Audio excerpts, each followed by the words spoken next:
نغمه خاپیرۍ له بهرنیو هیوادونو د جګړې قومنده ورکول او خلک په نور وژل مبارزه نه ده.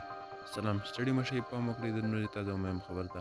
اوسنه پر الله سره ویډیو کې ورو زموږ یوټیوب چینل سبسکرایب کړئ تر څو نوې تازه معلومات تر تاسو در ورسیږي. نغمه خاپیرۍ وایي له بهرنیو هیوادونو د جګړې قومنده ورکول او خلک په نور وژل مبارزه نه ده.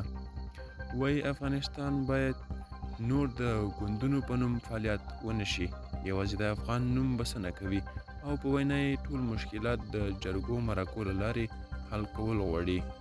نغمې همداراز ویلي د استاد منګل څیره معصومه ده. خلک فکر کوي چې ما ورسره ظلم کړی، خو په اصل کې هغه سرکشه و. ما ترې یوازې متقابل احترام غوښت، خو تر اخره اصلاح نشو. د خپلو سندرو په اړه یې هم دې ته اشاره کړې چې طالبان یې سندرې اوري او که یې نه اوري نو کمپوزونه یې په خپلو نظمونو او ترانو کې څنګه راوړي. دا چمتو خبر تر بیا خیر چارې ښه وه.